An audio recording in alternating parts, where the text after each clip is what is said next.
cette vidéo, je vous parle de l'effet yo-yo. Cet effet yo-yo qui est consécutif à des régimes restrictifs. Donc avec perte de poids, reprise de poids, perte de poids, reprise de poids. Peut-être que vous vous sentez concerné par cet effet yo-yo. Déjà, je me présente. Je m'appelle Véronique Morin, je suis diététicienne nutritionniste. J'exerce à Poitiers. Je fais ce métier depuis plus de 35 ans. Vous pouvez retrouver mon parcours, mon accompagnement sur mon site internet avec ma boutique en ligne où vous avez des livres et recettes, guides nutritionnels, des fiches que vous pouvez télécharger gratuitement dans mes bonus en ligne. Vous avez des articles de blog et vous pouvez vous abonner à ma newsletter. Vous pouvez également vous abonner à ma chaîne YouTube et regarder mes vidéos précédentes et recevoir les vidéos qui suivront. Alors, cet effet yo-yo, comment ça s'installe? Déjà, je vous parle du métabolisme. Alors, le métabolisme, c'est l'ensemble des réactions chimiques qui se produisent dans notre organisme pour nous fournir de l'énergie, pour construire et réparer tous nos tissus. Nous avons ce qu'on appelle un métabolisme de base. Même au repos, nos organes consomment de l'énergie. Le cœur, le cerveau, le système digestif. Donc on a besoin de cette énergie, même au repos, sans activité physique. Ensuite, qu'est-ce qui va, les apports supplémentaires, ça va permettre de combler nos dépenses physiques, musculaires, dans des cas spécifiques comme la croissance, la grossesse, ou bien l'hiver, quand on travaille au froid en extérieur, on aura besoin de plus de calories, de plus d'énergie.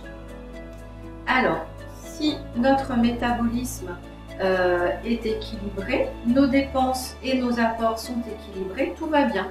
Les apports, c'est notre alimentation. Tout ce que nous mangeons par la digestion va nous fournir cette énergie dont nous avons besoin. Si nos apports, notre alimentation est équilibrée avec tout ce que nous dépensons, métabolisme de base comme notre activité physique, et bien normalement notre poids est stable. Si nos apports sont supérieurs à nos dépenses, bien la différence, il y a deux cas de figure. Soit vous êtes une personne qui brûlez tout ce que vous avez en surplus, et là votre poids est stable. Si vous faites partie de ces personnes qui stockent tout le surplus, vous avez moins de chance, malheureusement. Et là, il va falloir faire plus attention et plus adapter les apports et les dépenses. Dans ces régimes restrictifs, stricts, qu'est-ce qu'on fait? On va abaisser les apports pour que la différence, on aille la puiser dans nos réserves. Et notre réserve, c'est le gras. Imaginons que vous soyez une femme, et une femme avec une activité physique modérée va avoir des besoins à peu près de 1800 calories par jour. Donc si vous commencez à faire un régime très strict à 1800 calories, enfin 1000 calories, 800 calories par jour, c'est très bas, et bien votre métabolisme de base, il va petit à petit diminuer. Donc quand vous allez manger un petit peu plus, et bien tout le surplus, vous allez le stocker.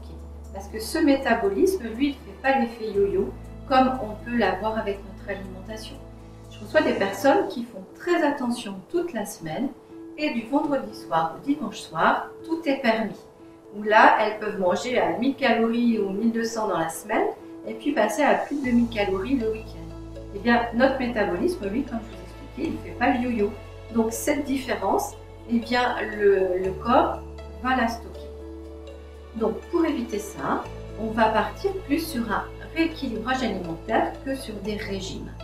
Ce rééquilibrage alimentaire, le mieux c'est de le faire accompagner par un professionnel de la nutrition, une diététicienne. Là je vous mets en garde aussi contre tous les régimes que vous pouvez trouver, notamment bientôt au printemps, on va avoir dans tous les magazines ou sur internet, vous allez trouver plein de régimes, ou les coachs qui auront pu faire une formation d'un week-end ou 2 week-ends, ou ce que votre voisine a pu faire comme régime ou votre collègue. Donc un régime doit être adapté à chacun. Donc une diététicienne va faire ce qu'on appelle une enquête alimentaire, partir de vos habitudes alimentaires et construire avec vous le programme qui vous convienne en fonction de vos habitudes de vie. Est-ce que vous travaillez? Est-ce que vous êtes sédentaire? Est-ce que vous mangez au travail, à la cantine, vous emportez votre gamelle? Voilà, donc tout ça, on le prend en compte avec vous. Si vous voulez en savoir plus sur mon accompagnement, comme je vous disais, vous pouvez regarder le site internet et mes vidéos. Vous pouvez me contacter également personnellement et c'est avec plaisir que je vous recevrai si vous souhaitez un rendez-vous. Donc je consulte en présentiel à Poitiers, mais également en distanciel, en visio. Ce rééquilibrage peut se faire également à distance. Et j'accompagne également sur tout ce qui est comportement alimentaire, émotions, qui peuvent amener des prises alimentaires qui ne sont plus en accord avec nos besoins. Donc pour éviter de stocker du gras dans nos cellules graisseuses, parce que sachez qu'une fois que les cellules graisseuses sont là, une fois qu'elles existent, elles ne demandent qu'à se remplir. Et donc des épisodes de vie qui peuvent être difficiles, dans lesquels on pourrait compenser par l'alimentation, eh bien les cellules graisseuses vont se remplir. Donc pour éviter qu'elles ne se multiplient, je vous encourage à adopter une hygiène alimentaire équilibrée. Et je vous dis à bientôt pour une prochaine vidéo.